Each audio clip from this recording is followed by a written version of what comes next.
안녕하십니까?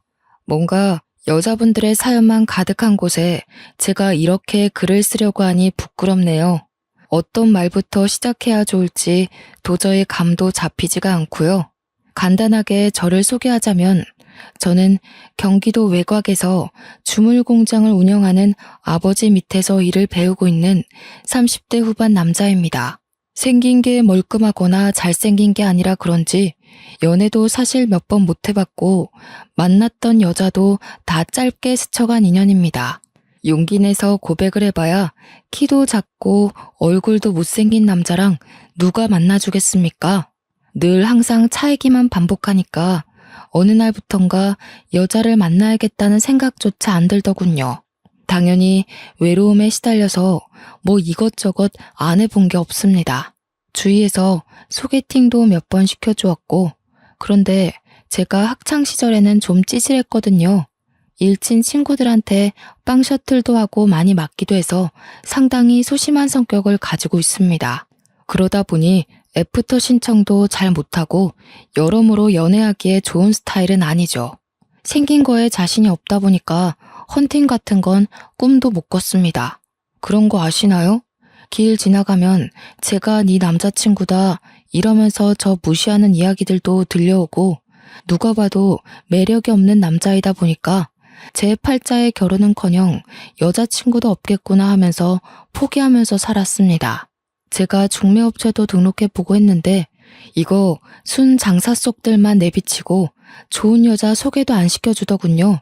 괜히 수백만 원 돈만 버린 거지 뭡니까. 거기다가 연결이 어찌어찌 되어봐야 죄다 돌싱해 애가 하나둘은 기본인 여자들만 나오더군요. 저는 초혼인데 말이죠. 그래서 그걸로 업체에 따지니까 제 수준에 맞는 여자가 그 정도래요. 요즘은 뭐 남자들도 성형하는 추세고 다들 하나같이 잘 꾸미고 다니는데 제 행색이 그렇지 않다고요. 꾸미는 것도 해본 사람들이나 잘하는 거지 저 같은 사람들은 꾸밀 줄도 모르는데 어떻게 합니까? 이러나 저러나 여자 한번 만나보겠다고 돈도 많이 썼지만 결국에는 제자리 걸음이죠. 동네가 좁고 한평생을 여기서 살다 보니까 옆집이건 뒷집이건 앞집이건 다 아는 사람들이거든요. 그러니 그 안에서 결혼하기도 참 쉽지 않았습니다. 이미 동네 여자애들은 죄다 결혼했거나 서울로 떠나버렸으니까요. 명절에 매번 듣던 잔소리도 어느 순간부터 들리지 않더군요. 친척들까지도 제가 결혼하지 못할 거라고 어느 순간부터 인정하기 시작한 것이었어요. 그게 참 은근 비참하고 쓸쓸하더라고요. 저는 아직 마음의 불씨가 조금은 남아있는데 주위에서 저를 포기해버리고 낙인 찍어버리니까 이도 저도 안 되는 느낌이 들고요. 제가 오죽하면 술집에 가서 돈도 엄청나게 써봤습니다. 불쌍한 아가씨 하나 구해주겠다는 심산으로다가 제 옆에 딱 붙어있을 그런 여자 하나 없겠냐고 술집도 동네는 다 뒤지고 다녔어요. 근데 없더라고요. 제 옆을 지켜줄 사람 하나 없다는 게 참 제가 많은 것을 바란 것도 아닌데요. 그저 이 한 몸 따뜻하게 안아줄 여자 하나 찾는 게 이렇게나 어려운 일일 줄 상상이나 했겠습니까?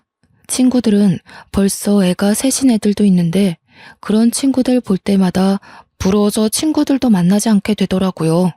그렇게 어찌어찌 하루를 버텨가면서 살고 있었습니다. 매일 주물 공장에서 아버지 일을 도와 땀을 뻘뻘 흘리며 지냈죠. 돈은 수중에 많았지만 이 돈을 쓸 일이 없으니 뭐 일을 하는데 재미도 못 느끼고 있었습니다. 여자친구만 생기면 퍼다 나를 수 있는데 하는 아쉬움이 있었죠. 그러던 도중 동네에 소문 하나가 퍼다하게 나기 시작했습니다. 바로 학창시절 저를 괴롭혔던 일진 최강식이가 동네로 돌아왔다는 소문이었습니다. 강식이는 정말 힘도 세고 키도 컸던지라 동네에서 최강 포식자라고 불리우던 놈이었습니다. 저는 그 놈이랑 눈도 마주치지 못할 만큼 힘없는 초식 동물이나 다름없었죠. 강식이 그놈이 고등학교를 겨우 졸업하자마자 사업을 하겠다고 서울로 올라가서 근 17년을 동네에 내려오지 않았던 놈입니다. 여기가 경기도에 속해 있긴 하지만 외곽이라 거의 시골이나 다름없거든요. 한번 서울에 간 아이들은 절대로 돌아오고 싶어 하지 않는 동네란 말이죠. 동네가 좁고 소문이 빠르게 퍼지는 만큼 강식이가 서울에서 망하고 이 동네로 쫓겨오듯 이사를 왔다는 소문이 났습니다. 사업이 망해도 얼마나 망했으면 야반도주했다는 소문까지 들리더군요. 아무리 지금은 별 볼 일 없는 놈이 됐다고 하지만 학창시절의 트라우마는 생각보다 깊게 작용하고 있었습니다. 저는 그놈에게 뜯긴 돈도 많고 얻어맞기도 많이 해서 그런지 마주칠까봐 무서워서 동네 돌아다니기를 피하고 있었습니다. 최대한 공장에서 집, 집에서 공장, 그렇게만 움직이고 다니다가 아버지 심부름을 하러 철물점에 외근을 나갔습니다. 원수는 외나무 다리에서 딱 만난다고 하잖아요. 물론 제가 그놈의 원수가 될 쪽도 아니긴 했지만요. 철물점에서 볼일을 보고 옆에 있는 커피집에 가서 커피를 사서 가려고 하는데 거기서 딱 마주치고 만 거죠. 옛날 일은 다 잊어버린 건지 저를 보고 반갑게 야, 김진수 아니냐 하면서 인사를 하는데 얼마나 놀랐는지 모릅니다. 저한테는 저승사자나 다름없는 놈이었거든요. 학교 끝나고 집에 갈 때 쉬는 시간에 체육 시간에 틈틈이 야, 김진수 하고 부르면 저는 쪼르르 달려가 강식이의 심부름을 했어야 했습니다. 그때는 뭐 지금처럼 학교폭력위원회 같은 게 있지도 않았고 힘센 친구들이 약한 애들 괴롭히면 선생님들이 그냥 너도 힘을 키워라 하고 말았으니까요. 제 이름을 부르면서 손을 흔드는데 그때의 기억이 몰려오면서 등에 식은땀이 쫙 나더라고요. 하지만 이제 30대 후반에 접어든 나이 아니겠습니까? 저라고 언제까지 거북이처럼 등딱지에 숨어 있을 수도 없었고요. 최대한 아무렇지 않은 척 강식이에게 인사를 했죠. 근데 저한테 돈이나 좀 빌려달라고 할 줄 알았던 놈이 되게 반가워하는 거예요. 나중에 술이라도 한번 먹자면서 예전 일 이야기도 하고 사과하고 싶다고 하는 겁니다. 강식이 이놈이 서울놈들한테 된통 당했다고 하더니 철이라도 든 건지 저한테 악수를 요청하는데 저도 그 손을 덥석 잡았습니다. 저에게도 한 걸음 나아갈 기회가 온 거나 다름없다고 생각했던 거죠. 물론 술을 먹자고 하니 좀 뜨뜻미지근했지만 적어도 술값 내는 건 삥 뜯기는 게 아니니까 다행이지 않겠습니까? 저한테 휴대폰을 쓱 내밀면서 핸드폰 번호를 알려달라고 하길래 알려줬죠. 번호도 교환했겠다. 언제 연락 오려나 휴대폰만 바라보고 있는데 다음날 저녁에 퇴근하는데 연락이 오더라고요. 한잔하고 싶은데 시간 되냐? 하고 물어보길래 또 의외라고 생각했습니다. 옛날 강식이 같으면 나와 라고 했을 텐데 시간이 되냐고 물어보기까지 하다니 약간 으쓱해지더라고요. 제가 얼마나 소심했으면 고작 저런 약속 잡는 연락에도 의미를 두겠습니까? 아무튼 거절할 명분도 없고 저도 한잔하면 좋겠다 싶어서 만나기로 했죠. 동네 술집에서 이미 한잔하면서 저를 기다리고 있길래 앞에 앉아서 뭐 이런저런 이야기를 했습니다. 서울에서 사업하다 망해서 왔다는데 서울살이 이야기를 하기도 좀 머쓱해서 고등학교 시절 이야기를 했죠. 저한테 야, 그땐 미안하다 하면서 사과를 하는데 은근히 울컥하면서 마음이 녹아내리더군요. 그땐 내가 철이 없었다. 그게 멋있어 보이는 줄 알고 약한 친구들을 괴롭혔었지 하면서 이야기를 하는데 표정이 영 안 좋아 보였습니다. 내가 하도 애들 괴롭히고 다녀서 벌받나 보다. 서울에서 완전히 망했거든. 소식은 들었지? 하면서 대화를 이어나가더군요. 저는 뭐 강식이 심기를 거스르지 않고 싶어서 끄덕끄덕 거리면서 장단만 맞춰주었습니다. 한 1시간쯤 지났을까 강식이가 대뜸 자기 아는 동생이 이 근처에 와 있다고 연락을 주었는데 불러도 되냐고 묻더라고요. 저도 기분이 좋았던 상태라서 누군데? 하고 물어보니 서울에서 사업할 때 자기 밑에서 일했던 동생이라고 하더군요. 별 생각 없이 그냥 알겠다, 오라고 해라 했는데 한 30분 지나서 가게로 들어오는 사람이 남자인 줄 알았더니 여자인 겁니다. 근데 상당히 예쁘고 어려 보이는 여자였어요. 평소에 워낙 여자한테 면역력이 없었던 저 여기에 바싹 얼어 있었습니다. 그러자 강식이가 킬킬거리면서 저를 놀리더군요. 고등학교 시절에도 완전 쑥맥 찌질이었는데 아직도 그러고 있냐면서 편하게 해라 하는데 편해지나요? 그 여자애가 끽해봐야 20대 후반으로 보였는데 저를 보더니 바로 오빠야 오빠야 하면서 말을 편하게 하더군요. 그러면서 저한테 오빠 너무 귀엽다 하는데 강식이가 굳어있는 저를 보면서 뭐해 너 귀엽다잖아 번호라도 주고 받아라 하는 게 아니겠습니까? 제가 결혼정보업체에서 만난 여자들이나 주위에서 소개팅 시켜주었던 여자들과 비교했을 때 이렇게 어리고 이쁜 여자는 본 적이 없었거든요. 그래서 우물쭈물하고 있는데 그 여자애가 저한테 오빠 진짜 나 번호 알려주면 안 돼? 하고 훅 들어오더라고요. 알려달라는데 싫다고 할 수도 없고 물론 너무 예뻐서 부담스럽긴 했지만 제가 이런 자리 아니면 어디서 저런 여자를 보겠나 싶고요. 그래서 바로 번호를 알려주었습니다.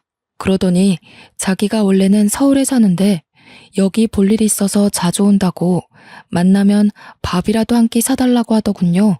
남는 게 돈인데 제가 못 사줄 이유가 있겠습니까? 바로 알겠다고 했습니다. 이어진 술자리에서도 처음에 강식이 옆에 앉아 있다가 제 옆으로 와서 쫑알쫑알 말을 거는데 너무 예뻐서 눈이 부시더라고요. 사교성도 좋고 대화도 잘 이어나가고 저 같은 쑥맥에게도 관심을 가져준다는 게 너무나도 좋았습니다. 오죽하면 술자리를 파하고 집에 가는 길이 아쉬워 죽겠더라고요. 저한테 자기 이름이 이영미라고 소개한 그 여자가 자꾸 머릿속에 맴돌아서 밤잠을 설칠 지경이었습니다. 그런데 다음날 눈을 떠서 양치를 하고 있는데 영미한테 연락이 오는 게 아니겠습니까? 자기도 근처 찜질방에서 자고 일어났는데 배가 고프다면서 해장국 사줄 마음 없냐는 겁니다. 숙취 없어? 해장하러 갈래 오빠? 하고 연락이 오는데 가슴이 콩닥콩닥 하면서 이게 바로 핑크빛 연예인가 김칫국을 마시기도 하고요. 옆에 찰싹 달라붙어서 오빠 오빠 하는데 안 넘어갈 남자가 어디 있겠습니까? 그래서 바로 만나자고 했죠. 해장국도 먹고 커피까지 마신 다음에 버스 정류장까지 데려다 주었습니다. 집에 서울인데 버스 타고 지하철 타고 가려니 벌써 지친다고 하길래 저는 큰맘 먹고 택시 타고 가라고 15만 원을 쥐어주었습니다. 택시비 그 정도면 충분하지 하니까 많이도 준다고 제 어깨를 찰싹 때리는데 제 심장을 때리는 것 같은 기분이었어요. 호구라고 욕해도 뭐 어쩔 수 없죠. 그만큼 마음에 들었던 여자니까요. 택시가 와서 태워 보내는데 창문을 쓱 열더니 저한테 오빠, 나 오빠 만나러 또 와도 돼? 하고 묻는 겁니다. 그래서 당연히 된다고 언제든지 보러 오라고 나 할 일도 없고 여자도 없고 취미도 없다고 막 줄줄이 늘어났죠. 누가 봐도 관심이 있다고 대놓고 표현한 거나 마찬가지 아니겠습니까? 그러자 영미가 알겠다고 또 보러 오겠다고 하더군요. 그 뒤로 진짜 주말마다 저희 동네에 와서 저를 불러내는데 너무나도 행복했습니다. 강식이와 영미, 저 이렇게 셋이 만나서 동네 술집이란 술집은 다 돌아다닌 것 같네요. 셋이 만나도 제 옆에 찰싹 붙어앉는 영미를 보면서 저와 마음이 같은 건 아닐까 생각도 했고요. 그런데 영미가 저한테 어느 날 셋이 말고 둘이 보면 안 되겠냐고 하더라고요. 그래서 아 그래? 그럼 둘이 만날까? 하고 연락을 했는데 은근히 강식이한테 미안하고 찝찝한 겁니다. 그래서 강식이에게 연락을 했어요. 영미가 둘이서 보고 싶다고 하는데 둘이 만나도 되겠냐고요. 그러니 강식이가 저한테 그러더라고요. 그걸 왜 자기 허락을 막고 앉아있냐고. 남자답게 데이트 신청하라고요. 강식이까지 저를 응원해주는 분위기라 저는 용기를 내었습니다. 영미에게 데이트 신청을 했고 영미는 좋다고 주말에 오겠다고 했습니다. 제가 차가 있거든요. 그래서 영미를 데리러 가기도 하고 서울 집까지 데려다 주기도 했습니다. 서울에서 데이트를 하기도 했고 영미와 단둘이 보내는 시간이 점점 길어지게 되었습니다. 서울에 밤늦은 시간에 내려다주고 집으로 올라가는 영미의 손을 탁 붙잡았는데 영미가 곤란해 하더라고요. 자기는 집에 들어가서 자야 한대요. 부모님이랑 같이 산다면서요. 아쉽지만 밤에 들어가야 한다는 여자를 제가 어찌 붙잡을 수 있겠습니까? 만리장성이야 언제든지 싸울 수 있다는 생각에 영미를 그렇게 집으로 보내주었죠. 그렇게 한 3개월을 만나니 영미가 저한테 투정 아닌 투정을 부리더군요. 나 오빠 자주 만나고 싶은데 집이 서로 너무 멀어서 힘들다. 나 그냥 오빠네 동네에 원룸 월세라도 하나 얻을까? 하는 겁니다. 저야 완전 땡큐 아니겠습니까? 호시탐탐 외박할 기회만 노리고 있었는데 우리 동네에서 자취를 시작하면 너무 좋죠. 그래서 큰맘 먹고 제가 신축 오피스텔을 하나 얻어주었습니다. 동네 원룸들이 죄다 낡기도 했고 보안도 별로 좋지 않아서 신축에다가 평수도 좀 있는 오피스텔이라 비싸긴 했지만 얻어주었습니다. 방이 분리형 원룸으로 되어 있어서 영미가 지내기에 딱 안성맞춤이라고 생각했거든요. 제가 오피스텔을 얻어두었다고 하자 영미가 너무너무 좋아하는 겁니다. 저희 집이랑 걸어서 15분 거리기도 했고 예상치 못하게 집까지 얻어주니 오빠 정말 통 크다 하면서 좋아하더라고요. 이렇게 좋아할 줄 알았으면 진즉에 물어보고 하나 해주는 건데 하는 생각도 했죠. 다음 수순이야 당연히 뻔한 거 아니겠습니까? 정식으로 간보는 사이 말고 사귀는 사이가 되었고 강식이도 저희를 진심으로 축하해 주었습니다. 저한테 한턱 쏘라고 하길래 진짜 비싼 밥도 한 끼 대접했습니다. 저한테 은근히 결혼하게 되면 명품 정장이라도 하나 사줘야 하는 거 알지? 하고 이야기하길래 당연한 거 아니냐고 걱정 말라고 했죠. 결혼이라니 드디어 30대 후반에 10살이나 어린 여자 만나서 결혼까지 하는 건가? 제 행복 회로가 엄청나게 돌아갔습니다. 그렇게 사귀는 사이가 되고 한 6개월쯤 흘렀을까요? 아무리 오피스텔에서 자주 본다고 해도 영미가 본가인 서울에 일주일에 3-4번은 가야 하니까 떨어져야 하는 날이 오잖아요. 그게 너무 아쉽고 서운하고 미치겠는 겁니다. 매일 봐도 보고 싶은 우리 영미를 어떻게 하면 좋을까 고민하다가 이럴 거면 아예 결혼을 하자는 생각이 들었습니다. 그래서 제가 결혼하자고 다짜고짜 프로포즈를 했어요. 당연히 준비 안 된 상태에서 말부터 나왔던 거라 영미가 당황해하고 싫어할지도 모른다고 생각했는데 영미가 울더라고요. 언제 이 말을 해줄지 기다리고만 있었다면서 당장 결혼하고 싶다고 저한테 이야기를 하는 겁니다. 저는 영미가 울자 심장이 조여드는 기분이 들었어요. 나에게도 이렇게 나를 기다려주고 사랑해주는 여자가 생겼구나. 너무 행복하다 생각했죠. 저는 프로포즈도 받아들였겠다. 처가에 인사를 하러 가겠다고 이야기를 했습니다. 근데 영미가 상당히 곤란해하는 표정을 지으면서 사실 말을 못한 게 있다는 거예요. 그래서 뭐냐, 화내지 않을 테니 지금이라도 말해달라 했더니 사실 자기가 부모님이 없대요. 그래서 저는 너무 놀라서 그동안 부모님 때문에 서울집에 가야 한다고 했던 거 아니냐, 서울집은 뭐냐고 천천히 물어보았습니다. 혹시나 영미가 결혼 못하겠다고 할까봐 화도 내지 않고 침착하게 달래면서 물어봤어요. 그러니 영미가 그러더라고요. 사실은 부모님이 일찍 돌아가셔서 이모네 집에서 눈칫밥 먹으면서 살고 있다고요. 갑자기 마음 한구석이 너무너무 아파오면서도 의문이 들더군요. 그럼 오피스텔에서 쭉 지내지 뭐하러 이모 집에 눈칫밥 먹으러 갔었냐고 했습니다.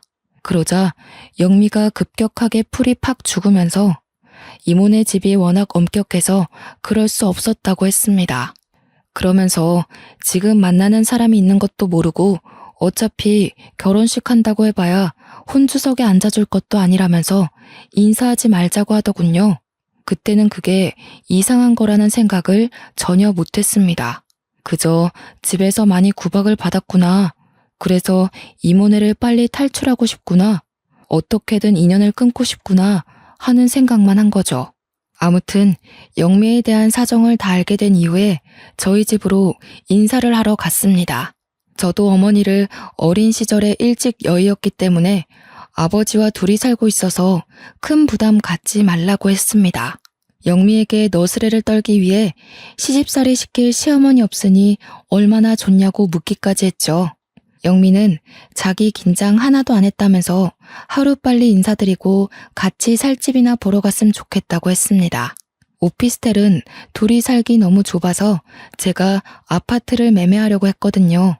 우리 집에 인사를 드리러 갔는데 아버지께서 전날까지도 진짜 엄청 기대를 하셨거든요.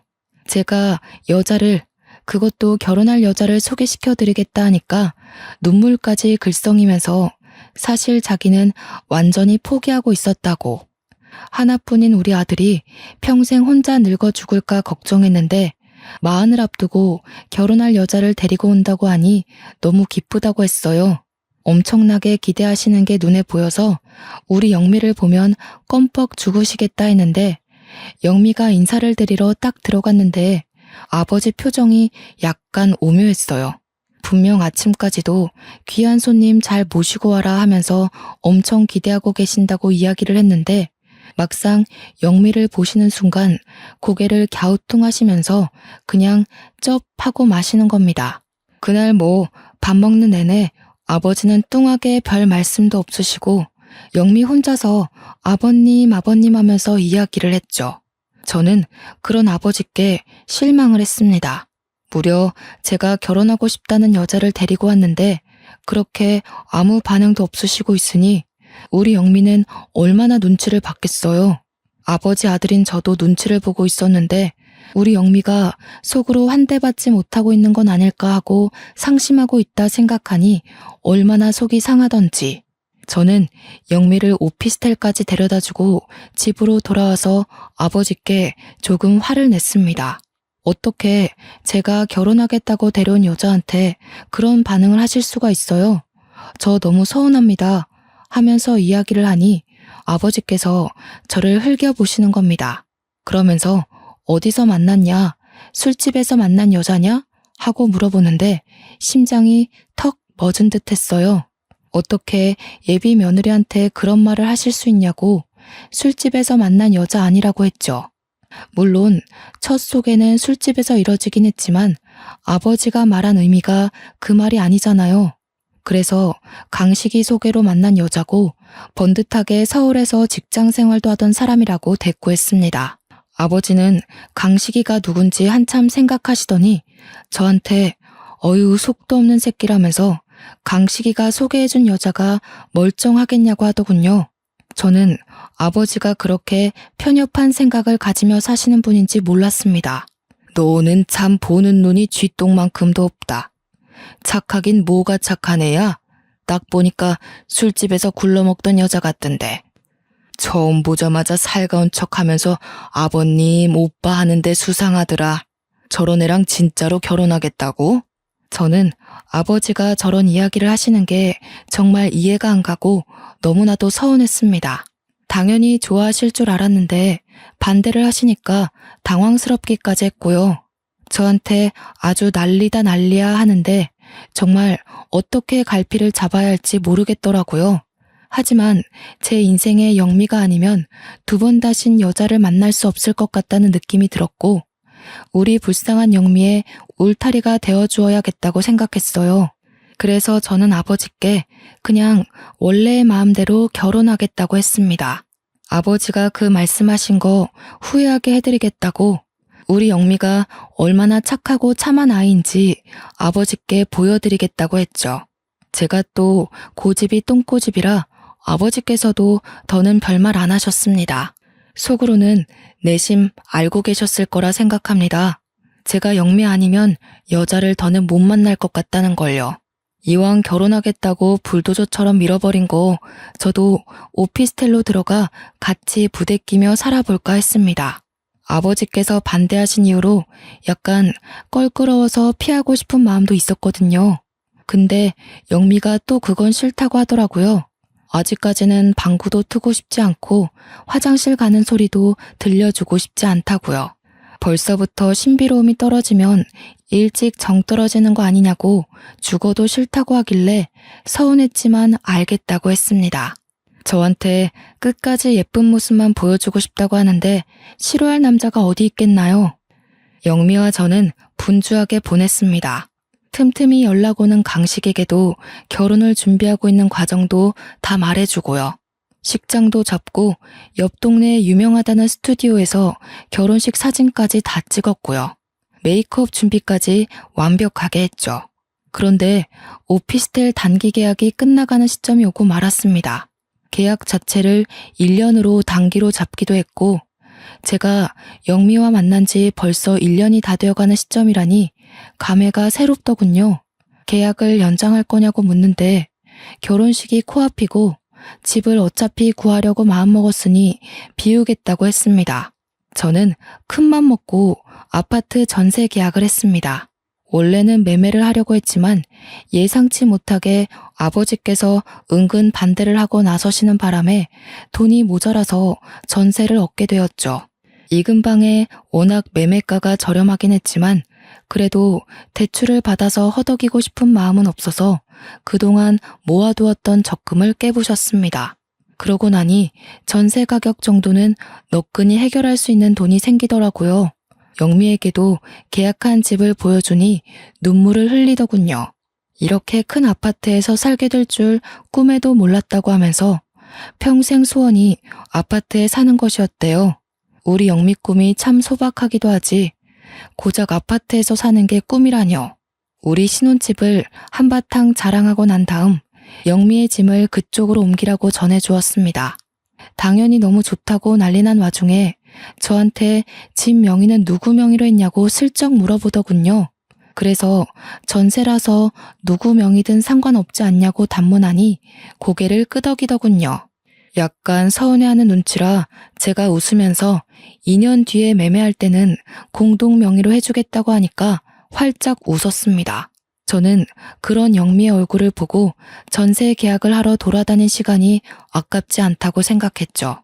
이제 부부가 되고 2년을 더 살다 보면 매매 계약할 때 공동명의 못 해줄 이유가 있겠습니까? 더 좋아져서 아예 우리 영미 이름으로 집을 사주고 싶어질지도 모르는 거죠. 영미는 저한테 2년 뒤에 집을 살 수 있는 거냐고 물었고 저는 전세 계약이 끝나면 돈이 어느 정도 모아질 거고 그럼 가능할 거라고 했습니다. 이모네 집에서 눈칫밥을 먹으며 살았던 기억이 있어서 그런 건지 자기 집에 대한 욕심을 좀 부리더군요. 저한테 찝찝거리는데 너무 마음이 아팠습니다. 그 뒤로 영미와 저는 오피스텔에서 작은 짐부터 하나둘 옮기기 시작했습니다. 영미가 혼자서도 충분히 할 수 있다고 했지만 곱디고 온 우리 신부 손을 힘들게 해서야 되겠습니까? 제가 열심히 영미와 함께 짐을 날랐고 큰 짐만 남겨두고 있었던 상황이었습니다. 큰 짐은 제가 천천히 옮겨주겠다고 했더니 영미가 자기가 옮겨도 된다고 하더라고요. 작은 용달차 하나 불러서 옮기면 된다고 하길래 일단 알겠다고 했죠. 제가 아버지 주물 공장에서 일을 하고 있지 않겠습니까? 주물 공장에서 주물틀을 만들면 그걸 전국 각지로 보내는데 그때 저희가 용달차를 이용합니다. 저희 집 물건을 배송해다 주시는 형님이 한 분 계셔요. 그 형님이 최근에 마누라가 무슨 투자를 잘못하는 바람에 빚이 조금 생겼다는 이야기를 들었었거든요. 아버지께서 워낙 자기 사람을 아끼시고 돈 쓰는 걸 아까워하지 않아서 급한 빚을 대충 갚아주셨다는 이야기도 들었죠. 그래도 여전히 갚아야 할 것들이 남아있어서 요즘 생활이 힘들다는 이야기를 건너 들었습니다. 저는 그 형님에게 바로 전화를 했어요. 우리 애비 마누라 짐 옮기는 거 용달차로 도와주시면 일당 두둑하게 챙겨드리겠습니다. 하니까 좋다고 하시더라고요. 요즘 근데 아버지 덕에 일이 많이 늘어서 너무 바쁘다고 혹시 빈 시간이 내일 밤밖에 없는데 괜찮겠냐고 했어요.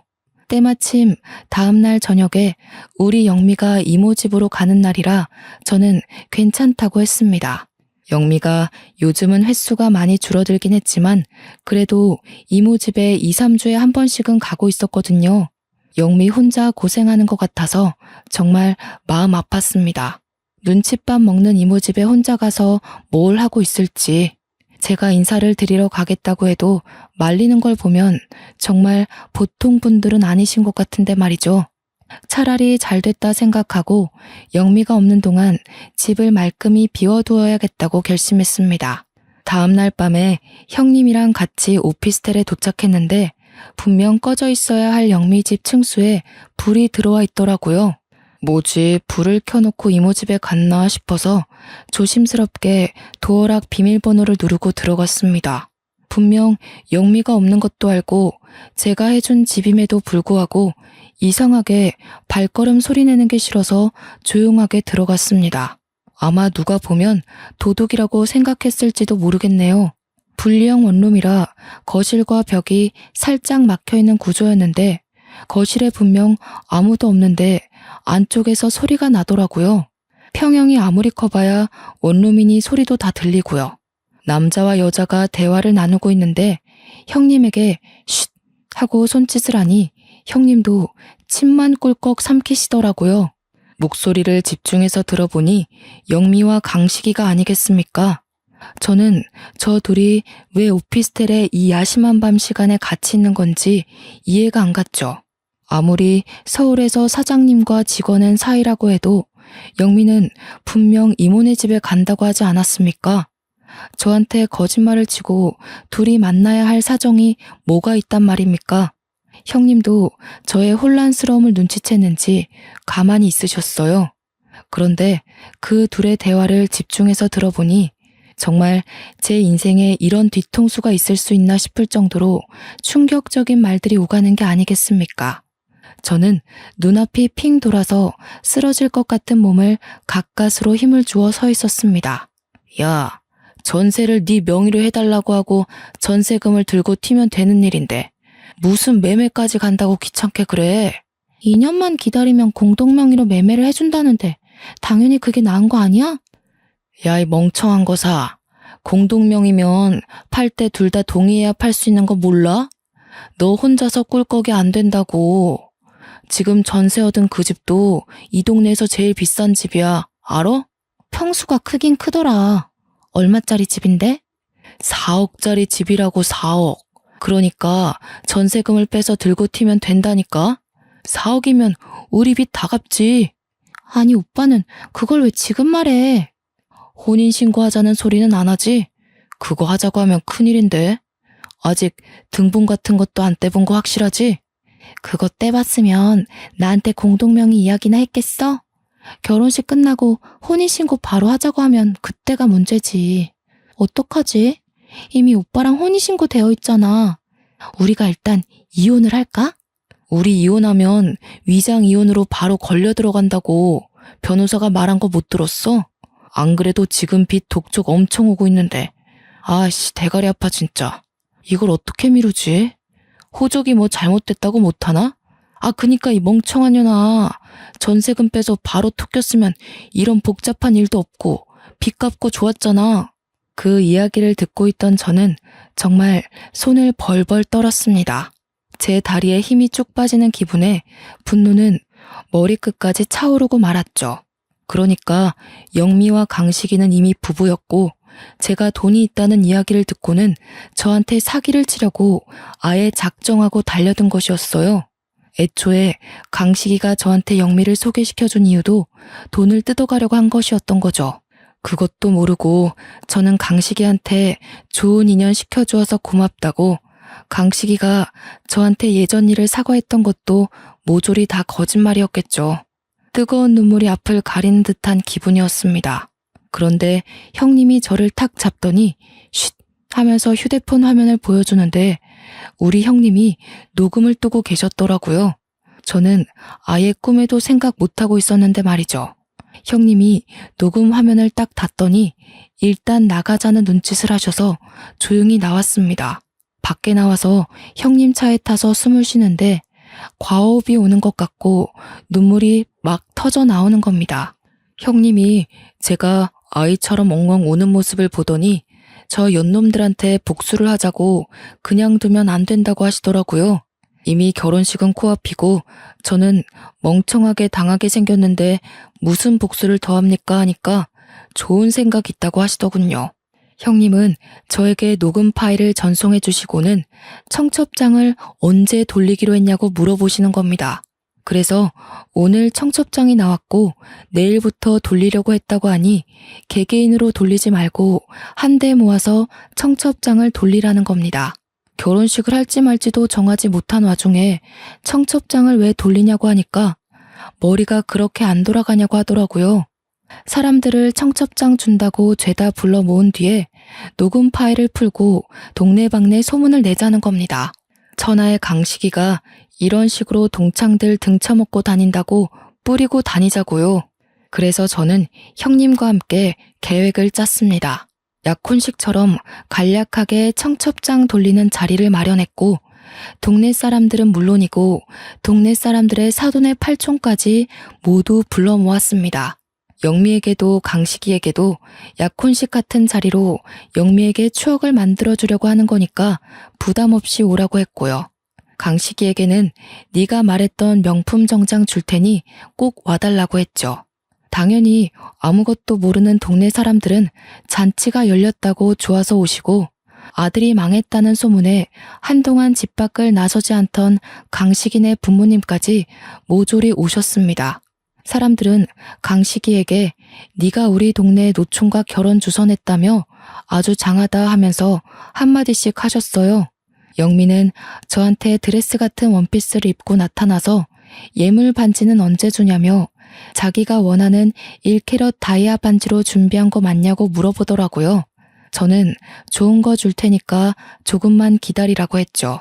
동네 사람들이 득식을 하게 모여들었고 다들 축하의 말을 전해주고 있는데 제가 마이크를 들고 이야기를 시작했습니다. 동네 사람들 모두 이렇게 모여주셔서 감사합니다. 근데 이 자리를 결혼식 청첩장을 돌리려는 자리가 아니라 뱀 같은 두 연놈들의 추악한 실태를 까발리는 자리입니다. 제 말이 끝나기 무섭게 마을회관 전체 스피커를 통해서 마을 곳곳에 녹음 파일 음성이 뿌려지기 시작했어요. 형님이 미리 이장님한테 양해를 구해서 마을 전체를 울리는 방송 허락을 받아둔 것이었습니다. 동네방네에 영미와 강식이의 그날의 대화가 울려 퍼지고 두 사람은 얼굴이 사색이 되었죠. 아무것도 모르는 동네 사람들은 이게 누구 목소리야? 무슨 내용이야? 저게 다 뭐야? 하면서 난리가 났습니다. 그래서 저는 다시 마이크를 들고 모든 전말을 이야기하기 시작했습니다. 저도 얼마 전에 알았습니다. 최강식과 저의 결혼하려던 이영미가 사실은 부부였다 이 말입니다. 제가 가진 돈이 탐이 나서 둘이 짜고 이 일을 벌인 겁니다. 제가 얻은 아파트 전세금을 들고 튀려고요. 동네 사람들은 난리가 났죠. 미친 거 아니냐, 그 연놈들 어디에 있냐, 막 소란이 시작되고 영미는 저를 보면서 벌벌 떨고 있었습니다. 강식이도 지 부모 옆에서 얼굴이 새파랗게 질렸는데 마을 사람 중 누가 강식이 부모님을 발견한 것입니다. 강식이네가 동네에서 슈퍼를 좀 크게 운영하고 있었거든요. 사람들이 모두 손가락질하면서 이제 강식 슈퍼에 가면 안 되겠다고 사람을 어떻게 이렇게 등쳐먹을 수 있냐고 비난을 퍼부었습니다. 동네 토박이가 하는 슈퍼라서 물건이 썩어 빠져도 우리로 팔아줬는데 더는 가지 말고 대형마트 가자면서 다들 손가락질했어요. 그러니 강식이 부모님도 사색이 돼서 강식이 등을 퍽퍽 치며 이게 다 진짜냐고 싸우고 계시고 최강식, 이영미, 너네 둘 다 내가 혼인빙자 사기로 고소할 거야. 알겠어? 그제서야 영미가 저한테 잘못했다고 돈에 눈이 멀어서 그랬는데 평생 속죄하며 살겠다고 울고불고 무릎 꿇고 빌더라고요. 저는 그대로 봐줄 마음이 전혀 없었습니다. 동네 사람들 다 온 자리에 경찰 하나 없었을까요? 저희 아버지와 제일 중마고이신 분이 바로 경찰이셨거든요.